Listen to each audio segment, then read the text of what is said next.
करू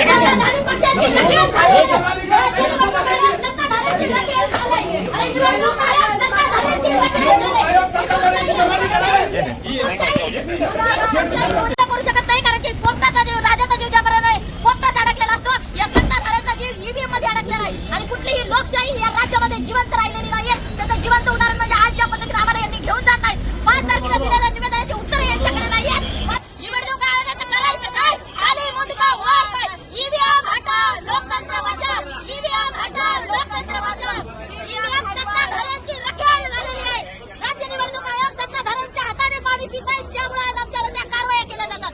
हे लोकशाही कुठल्याही पद्धतीची जिवंत राहिलेली नाही. मीडिया चालू राहणार. त्याला कारवाई काय करायची करायची मीडिया आवायची नाही कोणा सांगा काय म्हणायचं सांगा.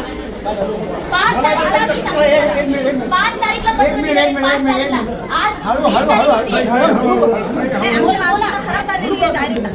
5 तारीखला काशीमध्ये लेटर दिलेलं होतं.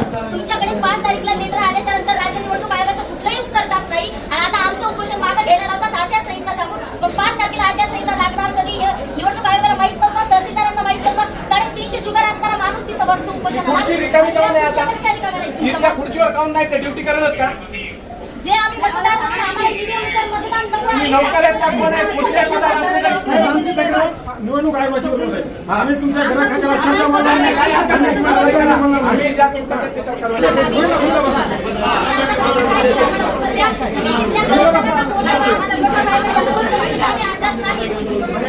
आमच्या उपोषण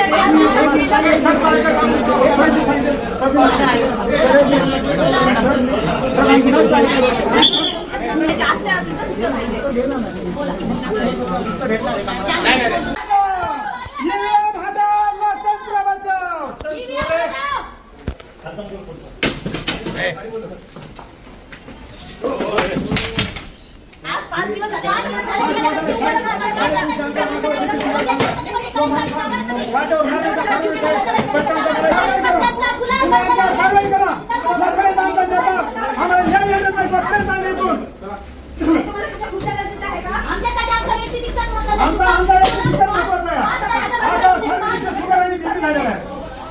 निवडणूक आयोगाच्या कार्यालयात गेलेला होतात आणि तिथे तुम्ही घोषणाबाजी केली. नेमकं कारण काय होतं की घोषणाबाजी करण्यासाठी याआधी देखील तुम्ही वेळ वगैरे मागितला होता का? काय झालं होतं नेमकं?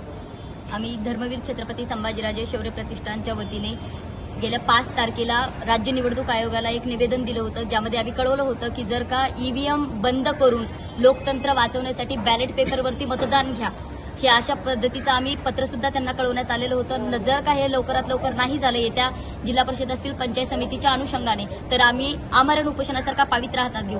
परंतु त्याचं कुठलंही उत्तर आम्हाला राज्य निवडणूक आयोगाने दिलेलं नसल्यामुळे आज आम्ही परत मुंबईतल्या राज्य निवडणूक आयोगाच्या कार्यालयामध्ये जाऊन तिथं आम्ही तोडफोड केली असेल, घोषणाबाजी या सर्व गोष्टी केल्या, कारण की आम्हाला लोकशाही पद्धतीनं कुठलंही उत्तर त्यांनी दिलं नाही.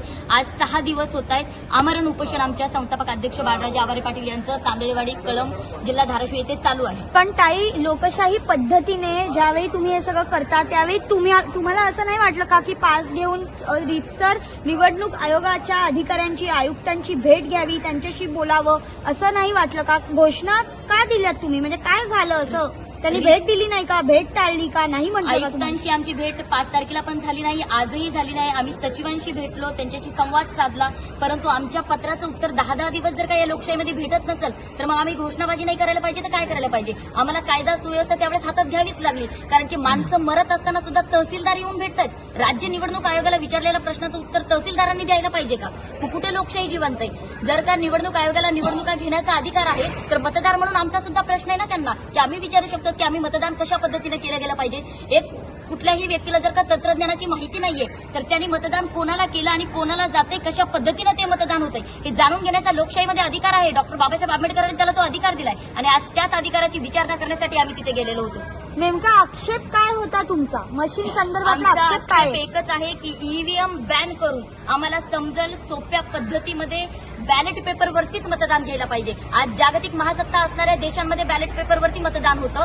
आज कर्नाटकमध्ये सुद्धा ईव्हीएम बॅन करून बॅलेट पेपरवरती मतदान घेण्यात आलं. मग याच राज्य निवडणूक आयोगाला कोणाचा पुळका आहे? कोणाच्या सांगण्यावरून तुम्ही ईव्हीएम वरती मतदान घेतात? तुम्ही जर का निपक्षपाती पद्धतीने काम करत असता तर मतदार म्हणून आमच्या भावना जाणून घ्या. ताई, एक शेवटचा प्रश्न. ज्या पद्धतीने तुम्ही म्हणालात की कोणाच्या सांगण्यावरनं निवडणूक आयोग हे करताय, तशा पद्धतीचा प्रश्न तुम्हाला देखील विचारू शकतात. तुम्ही कोणाच्या सांगण्यावरनं करताय अशा पद्धतीचा प्रश्न उपस्थित होऊ शकतो. नेमकं कोणती संस्था आहे, काय आहे? आम्ही कोणाच्या सांगण्यावरून ना कुठल्या पक्षाचे आहोत ना राजकीय नेत्यांचे आहोत. आम्ही कुठलेही फक्त भारताचे एक सुजाण नागरिक म्हणून धर्मवीर छत्रपती संभाजीराजे शौर्य प्रतिष्ठानचे आम्ही मावळे आहोत आणि आम्ही एक या भारताचे नागरिक म्हणून मतदार म्हणून आम्हाला अधिकार आहे हा प्रश्न राज्य निवडणूक आयोगाला विचारण्याचा. आम्ही कुठल्याही विरोधातले नाही किंवा कुठले सत्तेतले नाहीये.